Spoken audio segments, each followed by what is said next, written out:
So one day, while I'm making my way through these calls, trying to stay as hyped and trying to stay as confident as possible, I finally reached this one seller who had her home on the market for months. And not only did her home not sell, she hasn't even heard anything from her realtor in months. Even though she was not able to move her property, she was still very eager to sell, so I set up a meeting with her to take a look at the home. When I first pulled up to the home, the first thing I noticed was that the real estate or the old realtor sign was just laying there in the yard.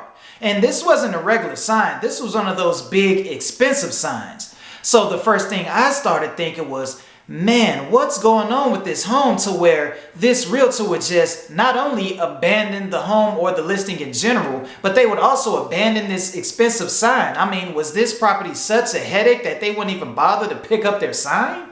Then along with that, some other questions start going through my mind. Why was this seller not able to sell their home in months when other sellers are able to sell their home within days? What exactly am I getting myself into? Do you have a similar property where you've been trying to sell it for months but haven't had any luck finding buyers? Or are you maybe thinking about selling a property and you do not want to deal with the frustration of having your home for sale for months without being able to find any takers?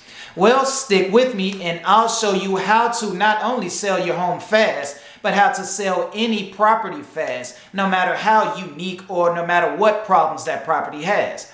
Also, don't forget to smash that like and that subscribe button and let me know what real estate content you want me to make in the future. Oh, and by the way, just in case you were wondering, once I met with that seller, I was actually able to list that property and find a buyer for it within 30 days. Stay tuned, I'll show you how I did it. If you're looking to sell some real estate fast while getting the most money that you possibly can, first I need to clear up a common misconception among sellers. A lot of sellers feel that in order to get the most money, they often need to put some of their own money into the home to make some repairs to make the home as presentable as possible. While this may sound like a good idea at first, this is not always the case. And in a lot of cases, you will actually end up wasting your money if you do that. In reality, as long as the home is functional, which means as long as the heat is working, as long as the water's working, the roof isn't leaking, the basement isn't flooding or something major like that, you should be able to sell your home as is without having to fork over some of your own money to make some small repairs. As long as the home is what we like to call in the industry move-in ready, you should be good to go. Honestly, as a seller, the only cosmetic change I would even consider would be to paint the walls in the home, and that's only if you have peeling paint all over the place, because a fresh coat of paint would just make it look that much better, and it's often pretty cheap to do. Besides that, if you try to spend any of your money while making any other repairs, most likely you're not going to get a good return on that investment. Let me take you back to the story of that expired listing. When I walked into the home, I was actually surprised because the condition wasn't that bad. It was in move-in ready condition. Everything worked. She kept up with the place pretty good. However, you can tell that she's probably lived there for the past 15 or 20 years because there weren't really any updates. The kitchen had an older style, the carpet was older, things like that. Now, the seller was actually thinking about changing out the carpet because the carpet looked so old, but when she told me the price she was quoted to change the carpet, I explained to her that she was better off just adjusting the price to the home itself and selling the home as is. That way she didn't have to spend any of her own money and she would be able to sell the property faster because she didn't have to wait for new carpet to be installed because she wanted to move and sell right away. Now that I've cleared up that misconception, let me tell you the first step you need to take in order to sell your home fast, and that's to make sure to clean out your property. Make sure to clean up your property and get rid of as much clutter as you possibly can, even if you are living there. The reason you want to do that is because the less clutter there is in the home, or the less stuff there is in the home in general, the bigger your property looks, and the more the buyer can start to see themselves in the home. You want to make sure that the property is as open as possible so the buyer can really get a good look at the home. I mean, think about it. If you're a buyer and you go to take a look at the home, but there is stuff covering all the walls and just stuff in the closets and just stuff everywhere, you're really going to have a hard time to get a look at the actual house to see if it's a good fit for you. Therefore, if you're trying to sell your home and you feel like you aren't getting any offers, or the offers you're getting are coming in lower than you thought they would, that might be a reason. You have so much stuff in the home that the home actually looks smaller, which means it isn't worth as much to buyers as it should be. Tip number 2, and I know this is going to be a hard one for you, but it must be said. You have to make sure that you price your property right. Whenever I deal with an expired listing, 4 times out of 5, the reason it hasn't sold yet is because it was priced too high. Now, I know, I get it. This is your property. This is your home. You've put in your blood, sweat, and tears into this home over the years. Therefore, of course, you want to get as much money out of it as possible. However, if you've had your property on the market for months, especially in today's market, and it still hasn't sold and you weren't able to get any buyers, the market has spoken. So if you're really serious about selling, you have to think about adjusting that price to a price where a buyer would be willing to submit an offer. Once I took a look at the home of the expired listing and researched what it was priced at before, I can quickly see that the property was really overpriced. That's most likely why she wasn't able to get any offers or get too many buyers in the door. What I did was I had to sit the seller down, explain to her what comparable properties such as hers were selling for, and to let her know that if she wanted to sell, she would have to sell it at this price. Normally, once I do this, sellers get mad and they tell me how their home is better than everyone else's on the block, but this seller was actually pretty understandable. She actually agreed and said, yeah, I think you're right. I see your point. And I also want to sell fast, so she was willing to go with the price change. At the end of the day, if a buyer feels like a home is overpriced, even if they like the home, they will not make an offer on it. They simply just don't want to waste their time and they don't want to get rejected. All it takes is a small adjustment of even just $5,000, and that can be the difference between no offers and multiple offers. My third tip for any seller who wants to sell their home fast might seem like common logic, but I actually run into a lot of issues with this. And that tip is to make sure to have your home accessible as much as possible. I know sellers, especially when they're living there, wants the buyer to be available on their schedule whenever they have time to show the home. In reality, it should be the opposite. You should have your home available to whenever that buyer wants to see it.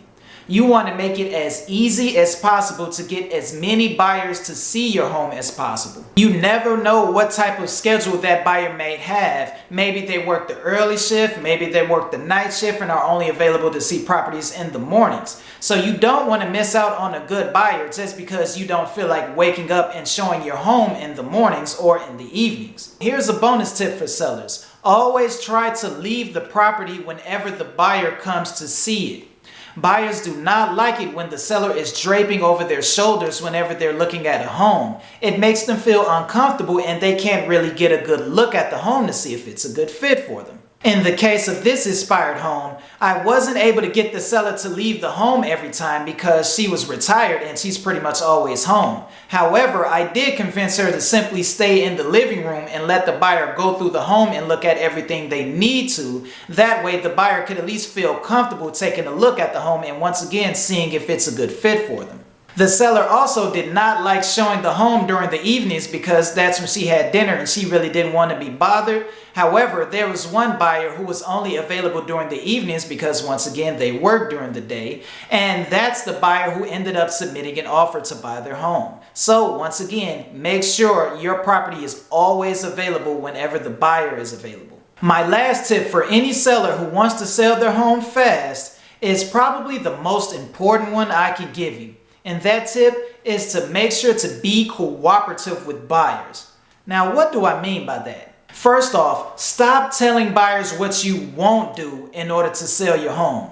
For instance, stop telling buyers that you won't do any repairs and that you're only going to sell it as is. Stop telling buyers that you won't negotiate the price and that the price is firm. What you're saying to buyers is that basically it's your way or the highway. And if buyers get that feeling, they're simply going to look elsewhere. I mean, think about it. If you're going on a date with someone and they immediately start telling you everything that they won't do, are you really going to be interested in getting into a relationship with that person? Are you even going to want to talk to them once that date is over? Remember, the goal here is to try to get as many buyers into your home as possible and to get as many offers as possible. If you're telling the buyer everything that you won't do, then you're pretty much having the opposite effect. You're driving buyers away. Okay, now back to the example of that expired listing. Once I found the buyer, we came to an agreement on the price, and the buyer did their inspection, which came back okay. The buyer was pretty satisfied with everything they saw.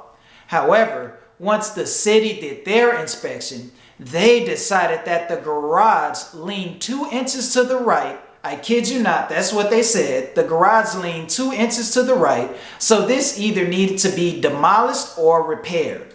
I don't know about you, but to fix a building from leaning one way sounds like a pretty expensive repair. Now, as a seller, what you could have done was say, you know what, this isn't my problem. I'm going to put this on the buyer. I'm not going to deal with it. The buyer has to deal with it. But we all know if we tried to put that expense on the buyer, that buyer was just going to simply walk away. It wasn't worth it to them to have to put up with some expensive repair like that. So what we did is we were cooperative with the buyer because we understood that that repair is going to cost a lot of money. So instead, what we did was discount the price. That way the seller can save up their money and make that repair themselves. And my seller doesn't have to spend any of her own money to do so. Otherwise, she was going to be stuck making that repair and stuck with that property. That's what I mean by being cooperative with your buyers, because at the end of the day, something's always going to come up. So you're going to have to learn how to cooperate. So after we made it through that scare, before you know it, it was actually closing time. The seller was able to sell her home. And let me tell you, she was so happy that she even wrote me a heartfelt note that I actually keep with me to this day. So that is how you can sell your home fast, no matter what condition it's in or no matter how long it's been sitting out on the market before. If you got any questions, please feel free to leave them in the comments below. And of course, if you're looking to buy or sell in the Chicagoland area, you know who to turn to.